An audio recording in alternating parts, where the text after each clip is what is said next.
ایک مرتبہ کا واقعہ ہے، دو آدمی ہم سفر تھے۔ ایک کے پاس 5 روٹیاں تھیں اور دوسرے کے پاس 3۔ کھانے کا وقت آیا تو راستے میں ایک جگہ دونوں ٹھہرے اور وہ روٹیاں اکٹھی کر کے دونوں مل کر کھانے کو بیٹھے۔ اتنے میں ایک تیسرا شخص بھی آ گیا۔ انہوں نے اس سے کہا، آؤ بھائی، کھانا حاضر ہے۔ اس شخص نے یہ دعوت قبول کر لی اور وہ بھی ان کے ساتھ کھانے میں شریک ہو گیا، اور پھر تینوں نے مل کر وہ روٹیاں کھائیں۔ کھانا کھا لینے کے بعد وہ تیسرا شخص 8 روپے ان کو دے گیا اور کہہ گیا کہ آپس میں بانٹ لینا۔ چنانچہ جب وہ دونوں ان 8 روپیوں کو بانٹنے لگے تو 5 روٹی والے نے کہا کہ میری 5 روٹیاں تھیں، میں 5 روپے لیتا ہوں، اور تیری 3 تھیں تو 3 روپے لے۔ 3 روٹی والا کہنے لگا، ایسا ہرگز نہ ہوگا، بلکہ یہ آدھے روپے تیرے اور آدھے میرے۔ ہم دونوں نے مل کر روٹی کھائی ہے، اس لیے دونوں کا حصہ برابر ہوگا۔ دونوں میں تکرار بڑھ گئی اور پھر دونوں اپنے اس جھگڑے کا فیصلہ کرانے حضرت مولا علی کرم اللہ وجہ الکریم کی عدالت میں پہنچے۔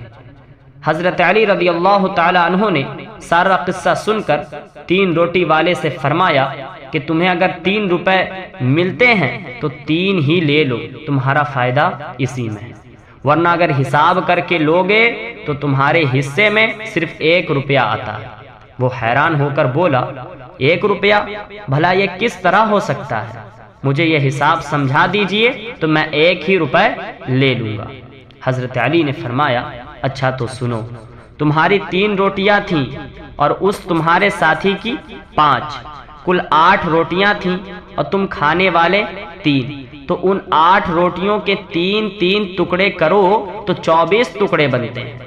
اب ان 24 ٹکڑوں کو 3 کھانے والوں پر تقسیم کرو تو 8 ٹکڑے سب کے حصے میں آئے، یعنی تینوں نے 8 ٹکڑے کھائے۔ 8 تم نے، 8 تمہارے ساتھی نے اور 8 تمہارے مہمان نے۔ اب سنو کہ تمہاری 3 روٹیاں تھیں، ان 3 روٹیوں کے 3 ٹکڑے کریں تو 9 ٹکڑے بنتے ہیں، اور تمہارے ساتھی کی 5 روٹیاں تھیں، ان 5 روٹیوں کے 3 ٹکڑے کریں تو 15 ٹکڑے بنتے ہیں۔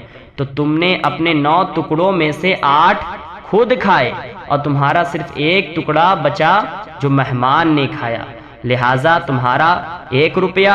تمہارے ساتھی نے اپنے 15 ٹکڑوں میں سے 8 خود کھائے اور اس کے 7 ٹکڑے بچے جو مہمان نے کھائے، لہٰذا 7 روپے اس کے۔ یہ فیصلہ سن کر وہ شخص حیران رہ گیا اور مجبوراً اسے 1 ہی روپیہ لینا پڑا، اور دل میں کہنے لگا 3 ہی لے لیتا تو اچھا تھا۔ حضرت مولا علی کرم اللہ وجہ الکریم نے جو باب مدینۃ العلم ہیں، بڑے بڑے مشکل مسائل کو حل فرمایا، اور واقعی آپ مشکل کشا ہیں۔